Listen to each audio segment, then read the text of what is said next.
powerful thing, right?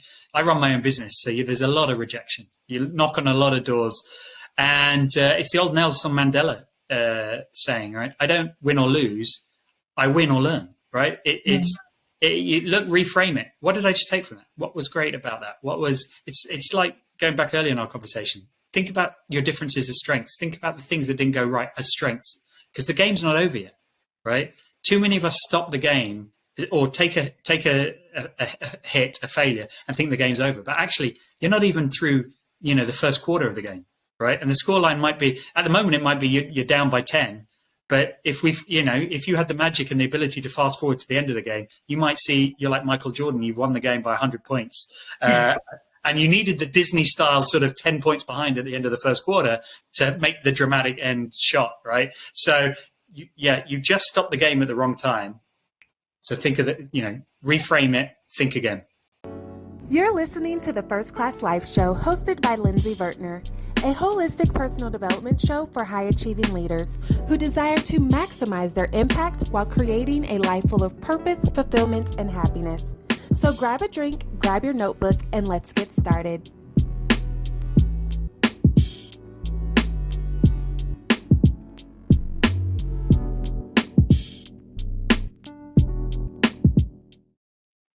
Hey, First Class family. Welcome back to another episode of the First Class Life Show. I am your fabulous host, Lindsay Vertner, and today we have the handsome Faris Aranki with us. And listen, we're going to dive into all kinds of things. But first, let me thank you for showing up yet again, because I know you could be doing anything in the world right now, but you are here with us for this hour, and we truly appreciate it. And you are out there just killing it, maximizing your impact, creating your first class life full of purpose, fulfillment, and happiness. So I know that you don't have time to waste. Now, before we jump into this conversation, make sure you do a few things for me, okay? Hit the subscribe button, comment, like, love, share, do all the things. Take your pen and paper, write down the good nuggets and insights you're getting from this show, and share them on social media, okay? Because believe it or not everyone knows about this show, and we got good stuff, okay? So sharing is caring. Meanwhile, let's get into this conversation. Welcome, Faris. How are you? I'm very good, Lindsay. If you're the fabulous host, that makes me the fabulous guest. And I'm pleased to be here with you and all your watchers, listeners, just everyone out there. Yes. Faris, you are officially a part of the First Class family now. So welcome. Now, I want you to tell us, who is Faris Aranki really? Give us the good tea, give us the juice. Who are you? Yeah, well, everybody, settle into your seats, shuffle a little closer. Light the fire. Let me tell you a story about Faris Aranki. In Southeast London, born and raised. No, let's travel back, right? Just to set the scene, who am I? I am the CEO and founder of a strategic consulting firm where we help companies with emotional intelligence, but more about that later. How did I become this person? So, I am speaking today from London, England, where I was born and raised. And I spent my first sort of school years growing, being very awkward teenager, a very awkward child and stuff, getting me to a point that I think for me, in many ways, I feel my journey started. But actually, hey, your childhood years are your journey starting. But what do I mean by that? I studied economics and mathematics, and I became a teacher initially. So my journey became after university studying two very quite analytical subjects, I went on to teach high school. I didn't just teach high school, I taught high school around the world. So I taught in random countries like El Salvador in Central America. I taught in Nepal in South Asia. I taught in Palestine in the Middle East. And then I taught in Northeast London, and that was by far and away the toughest. Because I was teaching in a school where kids would turn up regularly with knives, and they'd just tell you as a teacher to politely to leave them alone. You can imagine the kind of words they used. I had 5 glorious years as a school teacher, and then that's when I decided I should try my hand at the business world. So I made a complete switch and ended up joining an energy company here in the UK, and ended up starting on the telephones, working for them, selling energy products, and then working my way into the boardroom as a strategy guy. And that's when I discovered I loved strategy. I loved solving complex problems, helping people, and then became the next chapter of my life. I became a strategy consultant, and I spent 12 years traveling the globe, working for a whole host of different companies of different sizes, solving their most difficult problems. But 3 years ago, I realized that wasn't enough. I wasn't getting enough satisfaction from that. I felt there was something missing. And so I started my own company, which was not just to develop strategy, but actually to help people understand and buy into strategies and get teams working better together. And that, for me, made much more of an impact to individuals and businesses. And something I really enjoyed. So I started 3 years ago. For those of you who can do maths, like me, like I don't do maths, you probably worked out that 6 months before COVID hit. So you can imagine the first year of my business was terrible. Absolutely terrible. I had no work because of COVID. But still, I didn't let that beat me down. I managed to grow the business today so that I've got a team. I've got like clients all around the world, and I still enjoy the work that I do. So there you go. I'll take a break. Lindsay, does that tell you a little bit about me? Listen. I heard you went from point A to point B to point C, and all that I keep hearing is the power of the pivot, which I know that we are going to get deeper into. But I also heard you mention you had an awkward childhood and an awkward teenage years. And so I want us to dive into that just a little bit more before we dive into the rest, because I know that those years are very formative as who we become as leaders. And so what was that journey like, feeling like you were awkward? Did you have people telling you were awkward, or you just felt out of place, or what did that look like for you specifically? Such a great question. One you can forget. You know, I'm in my early 40s now, and my school days seem a while ago. But you know what? Just last week I was doing a podcast with school children. They were the interviewers. So a class of 30 students, all age 13. And the first question they asked me was, you know, it wasn't questions that you asked me. It was, did you get bullied? What did you study? Do you like getting up in the morning? You know, stuff that a 13-year-old really cares about. So it really made me remember. So yeah, what was my childhood was in Southeast London. What made it, the challenges, and everyone has challenges when they're a child, but, you know, I was shy, awkward. I was a lot bigger in size, but also my family, my parents are Palestinian, and they'd moved to the UK. So we were a bit different. We had, in the early 80s, we were just doing all Arabic-y things. I only ate Arabic food. I'd speak Arabic at home. And this was different to the other kids. So they're, simple things. They'd say, what's in your sandwich today? And I'd say things like falafel and hummus, which nowadays we all eat. But back in the 80s, people were like, oh, that's weird. You're weird. Anything that's different, children will pick up on and point it out. And so it was these awkwardness things that made it just a little bit more difficult to blend in at times. And then, when you have other challenges of growing up and getting used to your body and getting used to, these things weigh on your mind and you find it difficult. So certainly if you met me back then, I was a lot shyer, a lot more awkward and unsure of my place in the world, quite different to the kind of person that you see in front of you today. And so you said you moved to London at what age? So my parents moved. My parents moved before I was born, but still they had heavy traditions and influence from the culture that they'd grown up in. Got it. Because you were born and raised in London. Yeah. So did you have a battle of identities, like embracing your Palestinian side versus like your London British side? Oh yeah, completely. So it's kind of like two different people. At home you speak one language, you operate in one way, and then you go and hang out with your sort of English friends, your British friends, and it's a different way of talking, a different simple things that you just take for granted. So really simple, like let's take like PG-13 films you'd have in the US. We have them. My dad was very strict. He'd always followed the rules. So there's no way you could see the film like that if you were under 13.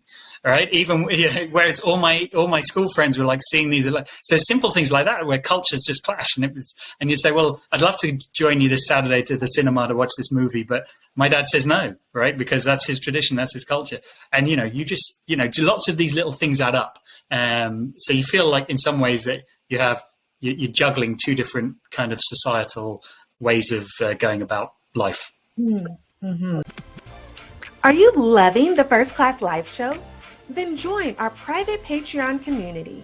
Not only will you help to support our ability to provide you with great content, but you can also get exclusive perks like bonus videos and resources, discounts, episode transcripts, and more. So what are you waiting for? Join today at patreon.com/First Class Life. Again, that's Patreon, patreon.com/First Class Life. So how did you start to overcome, like, these two dichotomies of your culture that you were being raised in?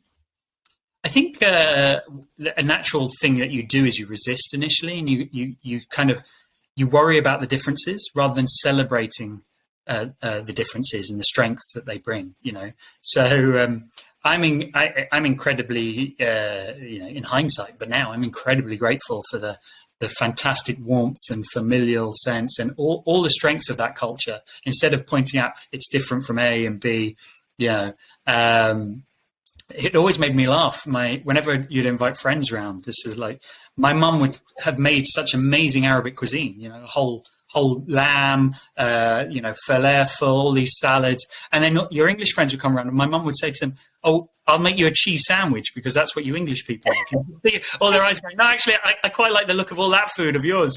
So actually, these are the amazing things, right? The strengths of different cultures is you shouldn't hide behind them and say, "Oh, these are you won't like these." We should say, "Hey, let me tell you more about it." Yeah, I love that, because oftentimes we want to hide our differences, not realizing that those differences are what make us unique and what make us flavorful and colorful and really can have the opportunity to bring us together, because it's like we weren't made to all be purple crowns. Like if we think about a box of crowns, this just popped into my head, but like there are all different colors of crowns and they all live cohesively in this one box, especially if you got the good box that was it 156 crowns?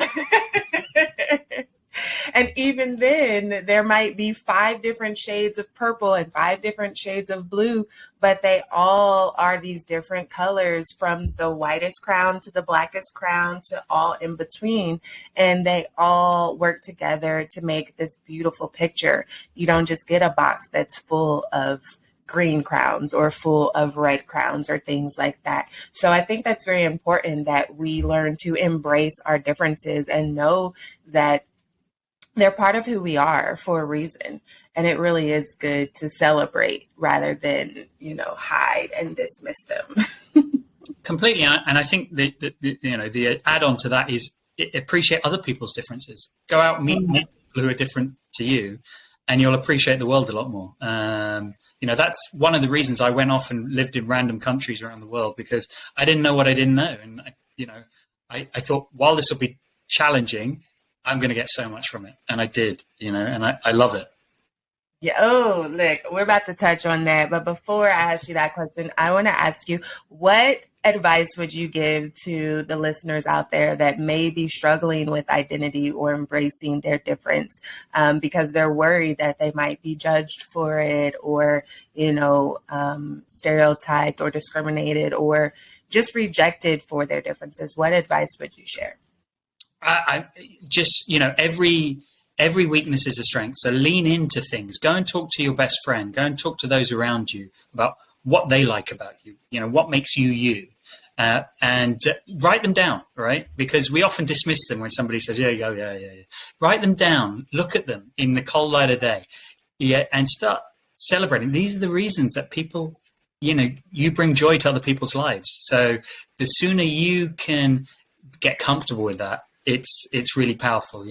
I have an actor friend who told me when he was a young guy trying to break into acting, and he went to acting classes, he had to spend 2 days once looking at his own picture in the mirror, because the guy said, if you're going to be famous, you need to be comfortable with every wart, every wrinkle, every blemish on your face, because that's what makes you perfect and you, right? So it's the same exercise. Go and find out the great stuff about you and get really comfortable with it, because it is great. That's good, especially because when you become a celebrity, you are under the eye of the needle. That's not the right phrase. You're like under a magnifying glass, right? Yeah. And people can be brutal, especially with the ease of access with the internet and everything. And so you have to really have a strong skin, not that it still doesn't hurt, but a strong skin to withstand the bombards of criticism that you're going to get. Some of it good, but a lot of it bad just as well. And know that that doesn't matter. Like, stand in who you are, be strong in that. So, well, thank you. Thank you. So you talked about traveling to these different places, and, you know, you started off as a teacher, and that's what first started your travels, correct? Yeah. So tell us a little bit about that journey. Were you nervous to travel to and live in other countries, or what did that look like for you?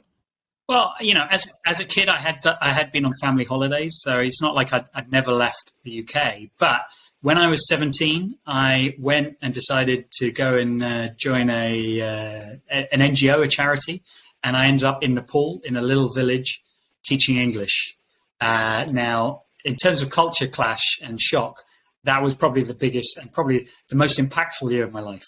Right. So if you can imagine somebody who's grown up in a lovely place, in a middle class home in the UK, going and living at 3,000 meters in a small village with no electricity, one tap for all the villagers, very basic style of life, and trying to teach them English. It was unbelievable. Yeah, but yeah, full of a lot of challenges, which in hindsight I can laugh about, but at the time we're like, oh my God. But yeah, really, really went a long way to shaping who I am today. What was the biggest thing you had to overcome in that moment? Where do you start? Could have been language. The fact that most people in the village didn't speak a word of English, so we had to learn Nepali. I learned Nepali. Could be the fact that the diet. We ate the same food every day, twice a day for a year. So I just ate rice and lentils at 7 a.m. in the morning, 7 p.m. at night. It could be the fact there was no electricity. So, things you get very used to. It could be the fact it was very cold. Living at 3,000 meters is very, very cold. Or the fact that we got ill a lot because the hygiene, the cuisine, you got a lot of bacterial dysentery, a lot of giardia, and we were told to just self-treat and get on with it. So throw all that together, it was a hell of a year. But I loved it. Oh, goodness. And it makes me think of like how often we can take things that are so common to us for granted.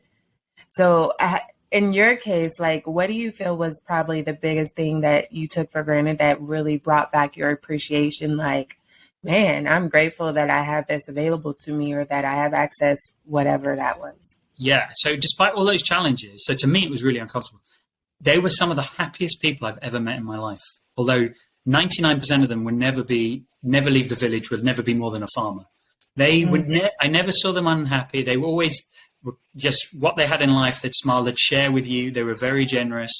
All the kids would turn up to school for every day and then go and work on the fields and never moan about it. Now, I'm not saying that's a good life, but what just amazed me was their resilience and their happiness of what they had.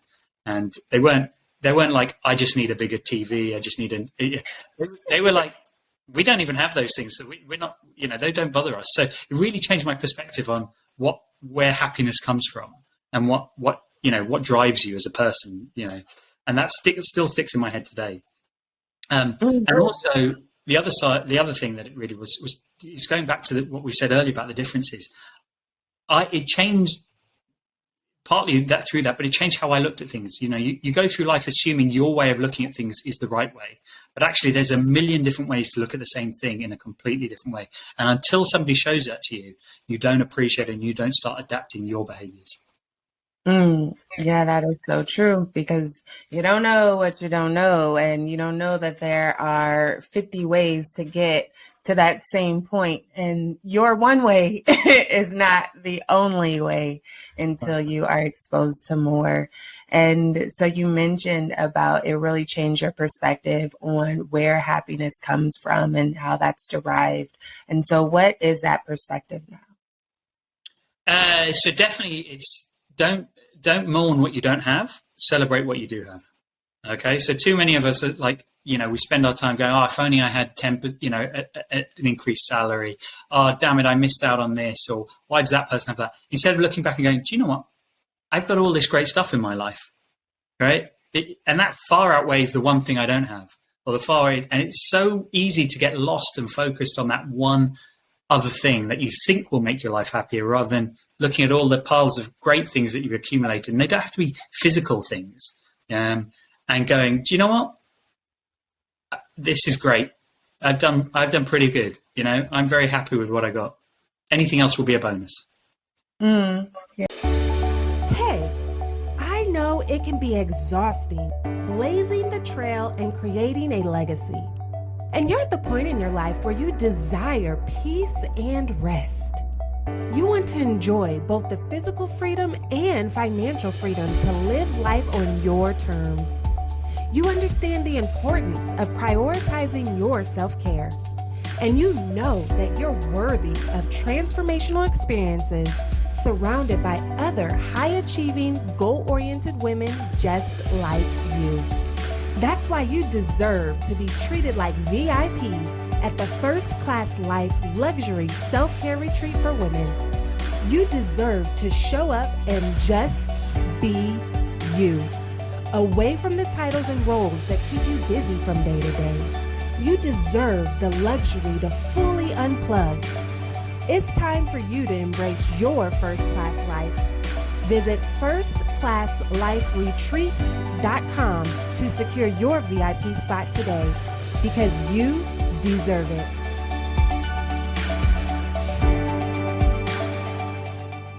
Yeah. Thank you for sharing. And so from Nepal, then you went just all over the place, correct? I went and spent a few years in El Salvador, so that's just down near Mexico. Totally random couple of years working there. That was a different challenge. So I was working in the British school out there. So the kind of students their parents were very rich. And so different challenges of motivating the kids.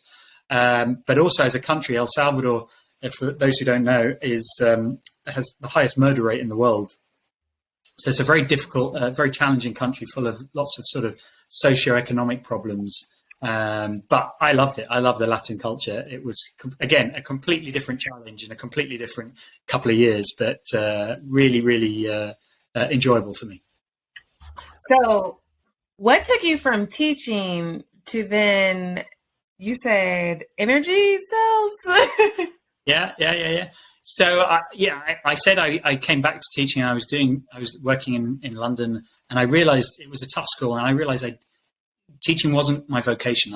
When I talked to myself honestly, I'd used it as a vehicle, as a way to see the world. While I enjoyed teaching, it wasn't something I imagined I would be doing for the next 30, 40 years of my life. So I made the tough but the right decision for me. I said, look, let's go explore other things. You always know that you can come back to teaching because you've done it now. You've got so I thought, okay, let's try. But saying that and making it happen are two different things, as I discovered. So, I naively, when I decided to pivot, I remember opening, the internet, finding some jobs I thought I could do, like in business, writing to them and never hearing from them. And then eventually I got one letter back from a guy saying, I don't know why the hell you applied for my job. You're a teacher. You've got no transferable skills. Why have you applied for this job as an analyst or a manager in a business? And it really hit me, like that's how I was viewed, but completely wrong. That's how people pigeonhole. But I realized it would be a lot harder to get into business than naively just thinking I could just move across. So that's why I ended up starting at the bottom. I found a company that were taking entry-level jobs, this energy company, and I just joined them on the telephones, right? And I backed myself. I said, look, I've got these skills. I'll show them, and I'll work my way up through this organization. So what did that do to your confidence to not hear back and then have this person be like, look, you don't got nothing? What did that do? I mean, it makes you really self-doubt. It makes you think, hang on a minute, have I been living a lie? But, you've got to have a lot of self-belief, and you've got to remind yourself. And I often, what that taught me was repackage how you sell yourself, think about the skills. Instead of walking into a room and saying, I used to be a teacher, I say, hey, I know how to communicate to rooms of 30 people to get them all excited, energized, and understanding what I'm talking about, and sometimes even give me a standing ovation. How would that work in your business? They go, yeah, great. Where have you done this? I said, oh, by the way, that was when I was teaching, right? But that's the same things that you just said you really want in your company. And they're like, oh yeah, when you put it that way, that makes a lot of sense, right? And I said, yeah, I do that for 8 hours a day. So, in the boardroom, you have to do that for an hour. That's easy. Mm-hmm. So it sounds like it was a shift in your mindset, and that's why it's so important for us to understand as leaders how crucial our mindset is to everything. Just that shift in your perspective changed the words that you were saying on these applications. And so what advice would you give as far as to someone that's listening right now that may be kind of struggling with that self-doubt because they have been rejected? Yeah. So like you said, mindset reframing is a powerful thing, right? I run my own business. So there's a lot of rejection. You knock on a lot of doors, and it's the old Nelson Mandela saying, right? I don't win or lose. I win or learn, right? Reframe it. What did I just take from that? What was great about that? It's like going back earlier in our conversation. Think about your differences as strengths. Think about the things that didn't go right as strengths, because the game's not over yet, right? Too many of us stop the game or take a hit, a failure, and think the game's over. But actually, you're not even through, the first quarter of the game, right? And the scoreline might be, at the moment, it might be you're down by 10. But if if you had the magic and the ability to fast forward to the end of the game, you might see you're like Michael Jordan. You've won the game by 100 points. And you needed the Disney style sort of 10 points behind at the end of the first quarter to make the dramatic end shot, right? So, you just stopped the game at the wrong time. So think of it, reframe it, think again. Reframe it, think again. Hopefully First Class family is picking up what Faris is putting down, okay? My sports analogy is all over the place because, we play different sports here in the UK, but I'm trying to... No, that was good. That was good. So you went from teaching to sales. You were able to repackage your skills because a lot of times we like to pigeonhole ourselves into certain titles or positions because we think like, oh, I don't really love what I'm doing, but how can I do what I want to do? I don't have those skills. And then just reframing it, repackaging it, like you said. So what other tips would you give as far as how to reframe or repackage the skills that you have into something that seems completely opposite? Yeah, so, make the most of every situation, right? So when I moved over to the sales position on the phones, a lot of my friends who are at the similar stage of life, they were much further on in their careers. They had and they would say to me, aren't you, don't you feel ashamed to be working on the phones for low wage and that sort of thing? And I'd be like, no, it's great, man. I'm getting paid.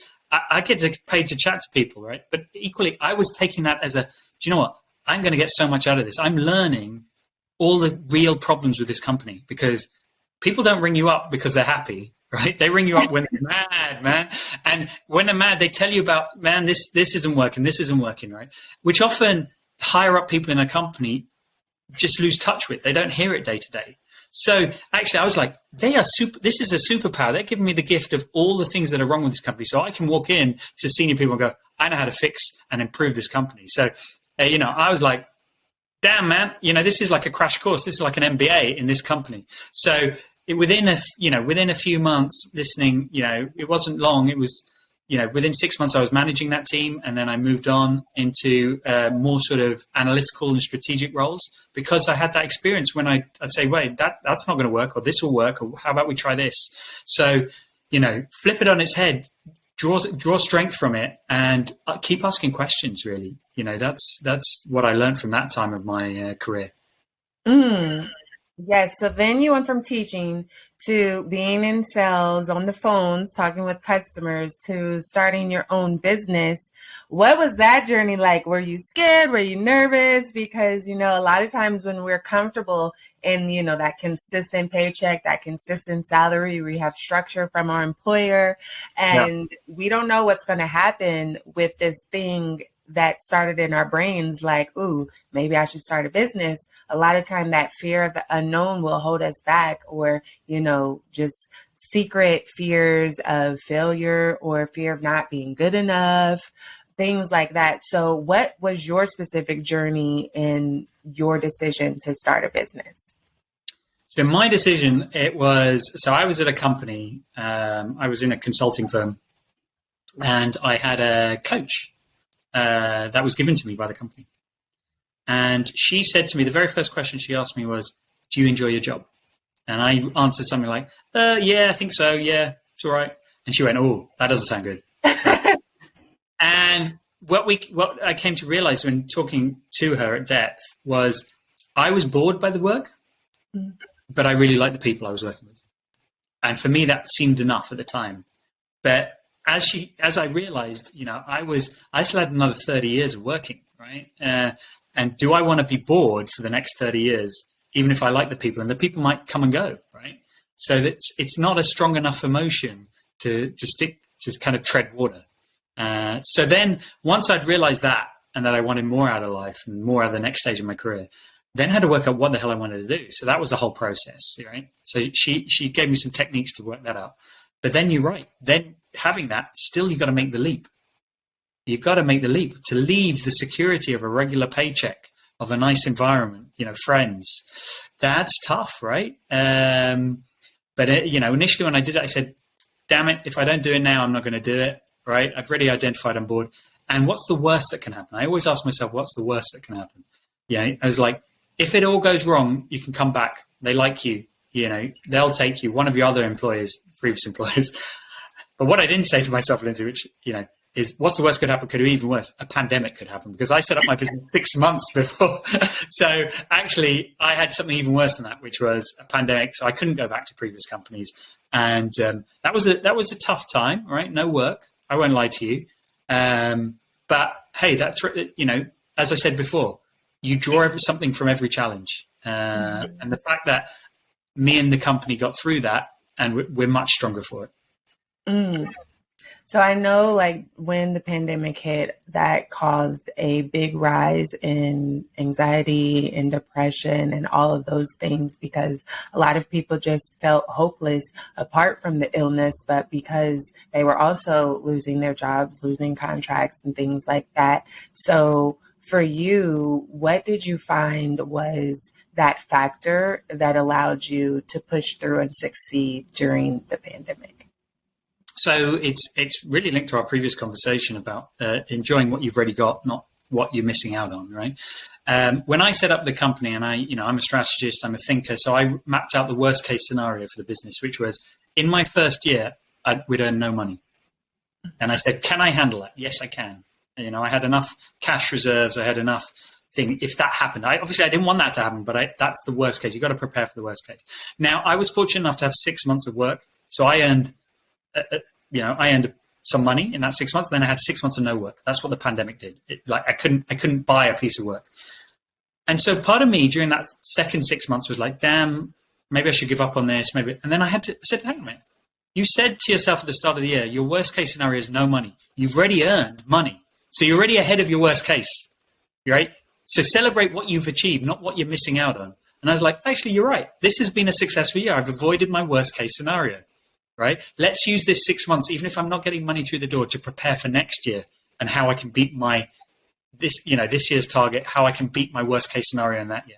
So actually, it was that kind of thing, along with the fact that everyone else was going through it. And, I didn't necessarily have that much of a choice. My dad would say to me, ring up your old company. I said, they're not going to take me back. They've just sacked a whole bunch of their own employees. There's no way. So it was partly you had to, but equally, it was very comforting to look and say, I've done better than I thought I would do. So yeah, let's celebrate that. Looking for amazing products to help boost your first-class lifestyle? Then head over to firstclasslifeshop.com, where you can treat yourself to personal development books and workbooks, lifestyle affirmation cards, adult coloring books, mugs, notebooks, hoodies, t-shirts, leggings, and more. All products were designed to help you master your mindset, walk in your purpose, and live your first-class life, because you deserve it. So treat yourself today at firstclasslifeshop.com. Again, that's firstclasslifeshop.com. Yeah, you just tied all of those pieces together. You celebrated what you did have.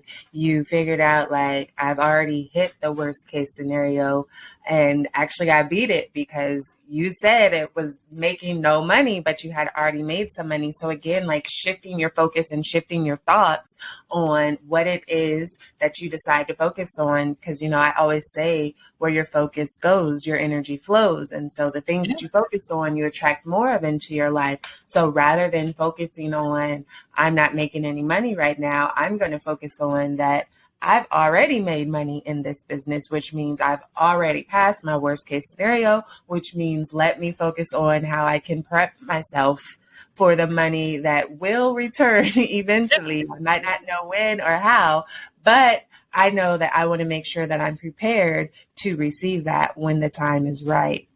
Definitely. And I have a little saying that I say to myself, a little trick that I use when times are tough.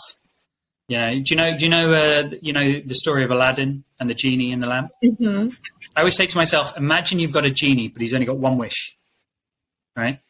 When times are tough, I say to myself, would you use your genie right now and use that one wish? If the answer is no, it can't be that bad, right? If you're not willing to use your genie then, it can't be that bad because you've had tougher times. I'm like, great, okay. I'm not getting the genie out. Things are okay. And that's a good thing to like shift you into action, because then you start thinking, okay, well, what do I need to do to change my situation? If I don't need the genie for this, for something that's completely out of my control, what actions do I need to take? What do I need to focus on? How do I need to strategize? What tools or resources do I need to implement so that I can start to take action to change the situation, achieve what it is that is my goal? Yeah, definitely. Nice.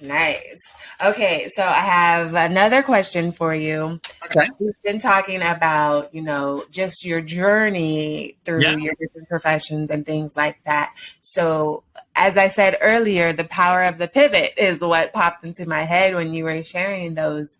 And I know that the fear of the unknown can be a big issue for a lot of people that holds them back from chasing after their dreams or their goals, or even just applying for a new position in a job that they won't be bored at or that they like. And so the power of the pivot, when you hear that phrase, what do you think of, and what advice or suggestions would you share as far as how to embrace the power of the pivot? Okay, well, pivots are amazing, all right? And they're going to feel really uncomfortable. That's why most of us don't do them. It's like any new skill, any new thing, it's going to feel really uncomfortable. So my top tip is prepare yourself for the pivot, but with mini pivots, right? Mini disruptions in your life, right? The more you get used to mini pivots, you can then build up. It's like going to the gym. You don't start with the heaviest weights. You start with like the light 1 pound ones, and then you work up to the second pound. So what do I mean by that, right? Pivot stupid things in your life. I do this all the time, right? If you're right-handed and you brush your teeth with your right hand, spend a week brushing it with your left hand, right? It's a mini pivot. It's stupid. Your brain goes, oh, this feels really weird, but then it gets used to the weirdness, right? Then next week, switch something else in your life that you do. Like say you always go the same route to work, right? Change it. Right? Take a different route, right? Throw your brain a little bit. It's a mini pivot. You can go back to the old way after a week, right? Just the more of these that you throw into your life, when a big pivot comes along, it won't seem like a big pivot. You'll be like, I've done stupid stuff to build up to this. This is fine, right? So, set yourself mini pivots, and a big pivot will seem a lot easier when it comes. Yes, I love that, because then it's so funny just thinking about it. I'm already thinking about, ooh, I know I just brushed my teeth, but now I want to go brush my teeth again with the other hand. Yeah, that message was sponsored by the dentists of the USA. Keeping your smile great all the time. Right. Okay, and after this, no. Right. Colgate, you want to sponsor this episode? Yes, like that is so good. Just doing little pivots you can control. They might seem, unnecessary or kind of mindless, or like you said, stupid, but really it makes life fun. It makes those changes, those pivots, those times fun. It makes it a game. And so then, like you said, when the big ones do arise, they don't seem as mountainous. They seem like a little hill because you've been hopping hills and mounds all along that you created, and you've made it fun for your life and added, a little bit of a flavor, a little bit of color. Yeah, exactly. So, Mr. Faris, I think that this would be a great time to take a pause and play a little game. Are you down? I'm down. Let's do it. Yes, let me pull up my handy dandy timer here because we're going to play a game called First Class Favorites. Okay. And it's really easy. I'm going to say, what is your favorite ... and you fill in the ... You fill in the blank. Easy peasy, right? Yeah. But here's the catch. You got to answer in 10 seconds or less. So you don't have time to think and criticize and say, oh, will they judge me for this answer? Nope. First thing pops in your head, go with it. Okay. All right. Okay. Mm-hmm.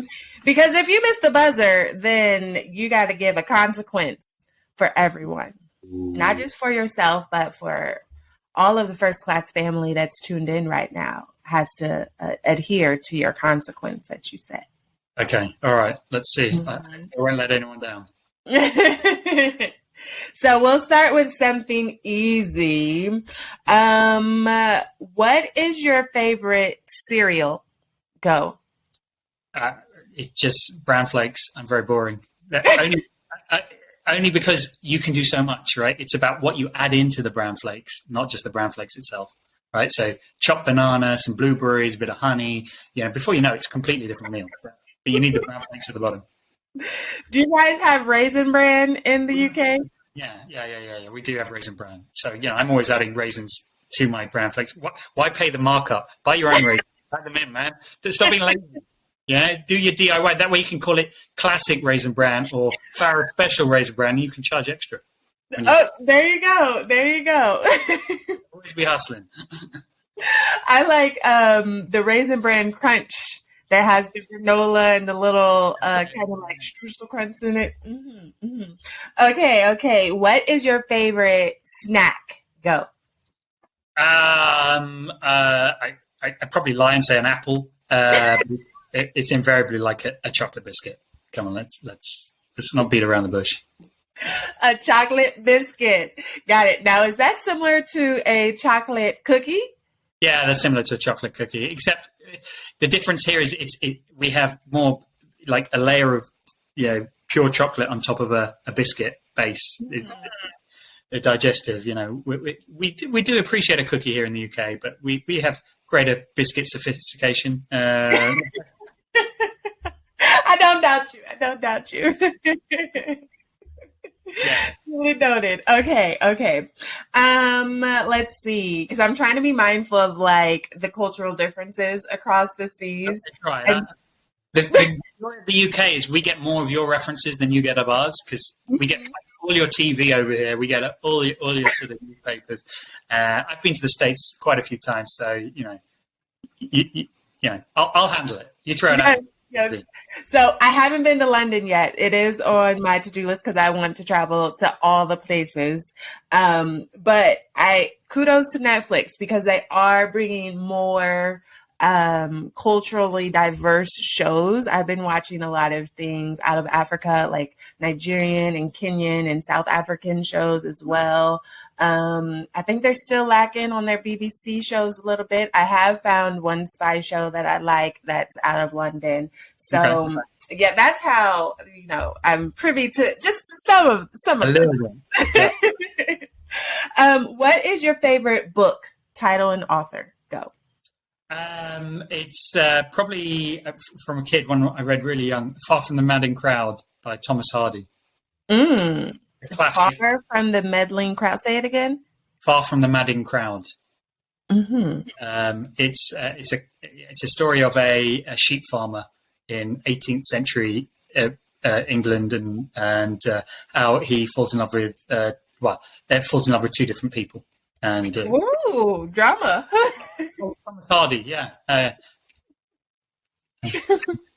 What is your favorite song, artist, and title? Go. Do you know what? It's a Shakira song from about 20 years ago that I learned all the dance moves for a school play. So it's in Spanish. What's the song? Ciega, sorda, muda, which means blind and deaf. Okay, so we're going to count that one or not count it. Technically, you got Shakira out, but you never said the song till after the buzzer. We'll let that one slide. Exactly which song you're talking about. Okay, got it. What is your favorite place to travel specifically? Go. Jerusalem. Ooh, why Jerusalem? Well, as I said previously, my family are Palestinian, so I've been going back to Palestine since I was a kid. And Jerusalem is such an amazing place. It's like a merging of 3 religions, 3 cultures. You've got a little bit of everything. So if you want, modern day sophistication, you've got it, but you've got centuries of history and old little cobbled streets. The best thing I love going is you go shopping, right? Set aside all day because you're going to be there haggling, drinking coffee with little merchants over the smallest item, because that's part of the fun. That's what they look forward to. That's what I enjoy. So yeah, Jerusalem is a great place to cover a whole range of things. Ooh, nice. What's your favorite relaxing activity? Like, what do you like to do specifically to relax and just find peace and happiness? I think it's spend time with friends. Really, I'm a born networker, so my dream day is filling on a work front 8 hours of talking to people. And then in the evening, I just repeat it, but with friends, right?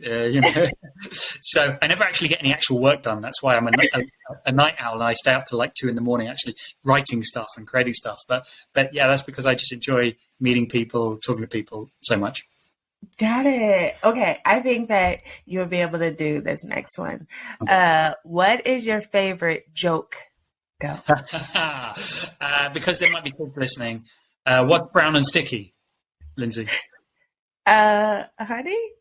No, a stick. Oh.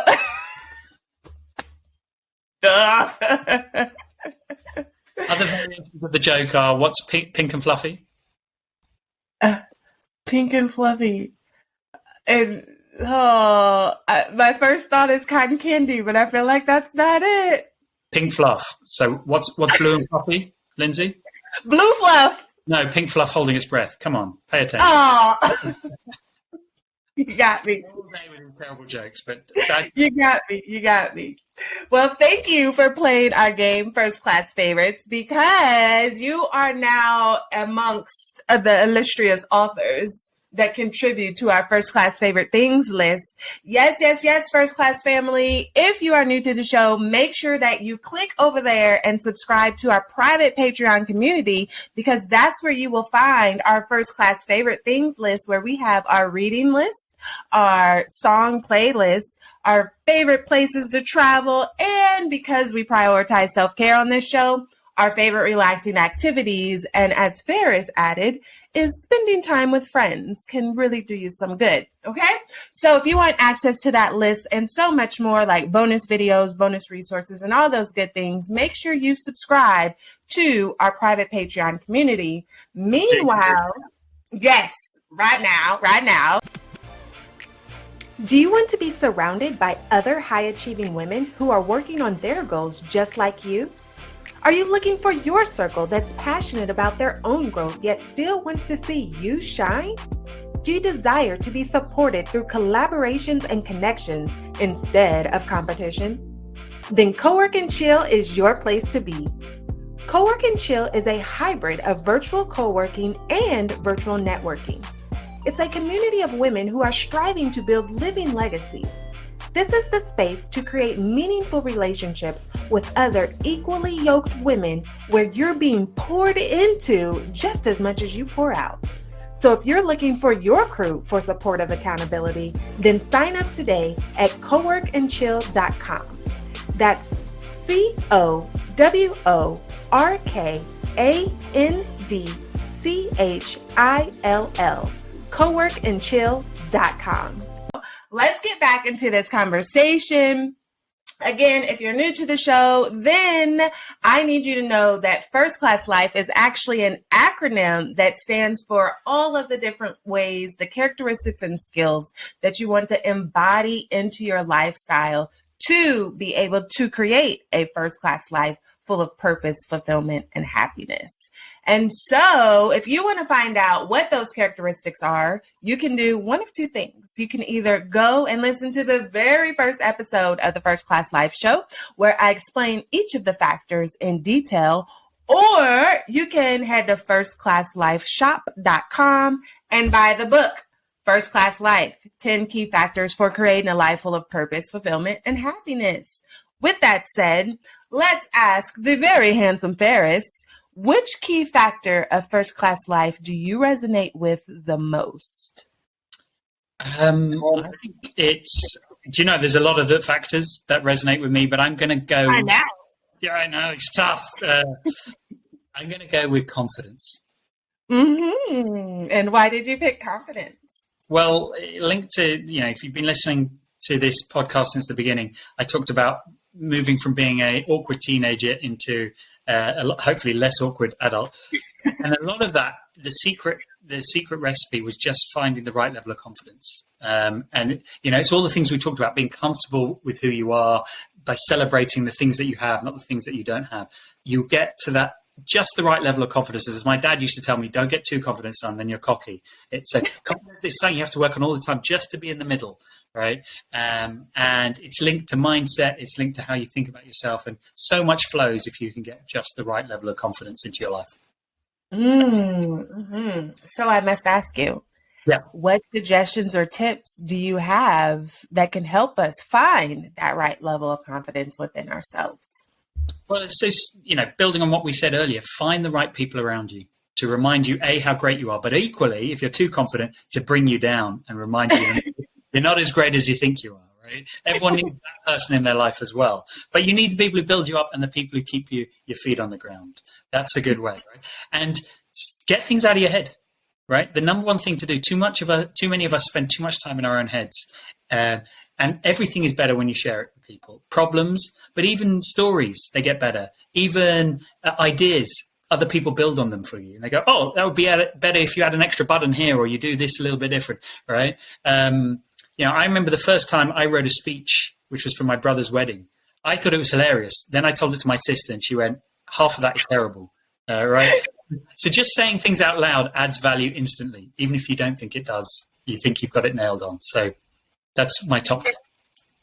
Yeah, that's so good because in my speaker training, it's always suggested you record yourself giving speeches and things like that, because sometimes the things that you think are a hit, you listen back to the recording and the crowd, it fell flat. And then other things that you might not be paying so much attention to, the crowd really loves. So really, saying things out loud and getting that feedback. So thank you. Thank you. Now I would like to ask you, how do you impact the world as a leader today? Well, I'm glad you asked, Lindsay. Incidentally, people, if you can hear a high-pitched beeping behind me, that is what a dishwasher finishing sounds like in the UK. So how do I impact people nowadays? I said before, I run my own little consulting firm, which is all about strategy and emotional intelligence.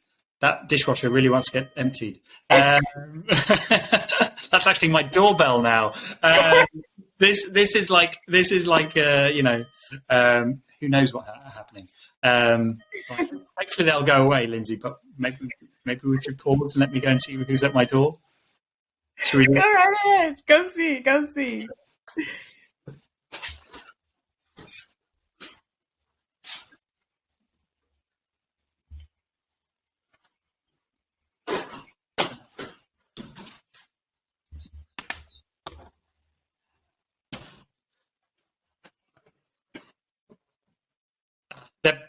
They've gone, Lindsay. I don't know who it was. It was like a ghost. Ding Dong Ditch. Did you guys ever play that in London called Ding Dong Ditch? No. It's where you would, as a kid, well, hopefully adults don't do this, but as a kid you would run up, ring somebody's doorbell or knock on the door and then run away before they answered. It was a mischievous game. Yes. Yes, we had such games here. But we didn't call it Ding Dong Ditch. It just be ring and run, basically. But yeah, anyway, I don't still do that if anyone's watching. Right. Right. Should we pick up? How do I impact? So how do I impact the world? I'm glad you asked, Lindsay, about 10 minutes ago. How do I impact the world? As I referenced before, I run a small consulting firm, which is all about strategy and emotional intelligence. So gone are the days where we come up with solutions. That's what I used to do as a strategy consultant. Now I work with companies to get people to buy into the same idea, right? If you think about how people work in business, too often people don't agree with each other. People don't they don't believe what another person is saying, but they're too afraid to say it. There isn't a safe environment to say I disagree, or to have wholehearted conversations. So what me and my team do is we facilitate strategy discussions around that. We build strategies by bringing the team along. So it makes it much more powerful, much more likely. And this kind of work is really fun. It's really impactful, but it can involve really lots of random stuff. One day we are, getting people to have honest conversations. The next day we're doing team bonding sessions. The next day we're doing wargaming for companies. So it's a lot of reframing and changing how they look at things, which we've talked about a lot on this podcast, to unlock value in the team. Nice. And how can everyone find you on these internet streets? Well, on these dangerous internet streets, you want to find a superhero like me, and you can find such a person at one of three places. Number one is my company website. My company is called Shiageto, and Shiageto, there you go, is the Japanese word for a sharpening stone, because we sharpen other companies. So if you go to www.shiageto.com, and that's SHIAGETO, you'll find me, and you'll find lots of great content there. Otherwise, look me up on LinkedIn, Faris Aranki. There's only one of us, I think. I spend a lot of time there. Similarly, on Instagram, I'm Faris Aranki on Instagram, and I also hang out there a fair bit. So hit me up, carry on the conversation. Let's talk about first class life and other such interesting things. We play Ding Dong Ditch together. Yes. And listen, okay. Cultural differences. Back to that for a second, because when you first said the name, I heard sheer ghetto. That's why I started laughing. I was like, sheer ghetto. I thought you were about to run into a joke. And then, so I'm glad you showed the cup and actually said, spelled it out. SH, was it IA or AI? IA. IAGETO. Shiageto, not sheer space ghetto. But maybe if we rebrand in the US, Shiageto might be. It's probably. I haven't looked it up, but maybe. Listen, it's a lot of things that are sheer ghetto already in the U.S. unintentionally or intentionally. That's a whole nother conversation. But geez Louise. So Faris, do you have any parting words for us on how we can go out there and create our first class life full of purpose, fulfillment, and happiness? What are those final words? Yeah, the final words are, you probably, are already living a first class life and you don't realize it. But if you're not, just go out there, be a little more curious, ask a few more questions, listen a little more than you normally do, and your life will be all the richer for it. Mm-hmm. And with that, let's give it up for the lovely Faris Aranki. Yes. And thank you, First Class family, for tuning in this past hour to another episode of the First Class Life Show. Remember, subscribe, comment, share, do all the things. Post your insights and your ahas on social media. Don't forget to tag us, myself and Faris, and the First Class Life Show. And make sure that you are staying tuned in for a new episode as we bring back phenomenal guests every single week. Meanwhile, keep going out there, maximizing your impact as a leader while creating your first class life full of purpose, fulfillment, and happiness, because you deserve it. Bye. Unfortunately, all good things must come to an end. But please be sure to subscribe to the First Class Life Show. And don't forget to rate, leave a review, and join our private community so that we can continue to provide you with great personal development conversations to help you maximize your impact while creating a life full of purpose, fulfillment, and happiness. You deserve it.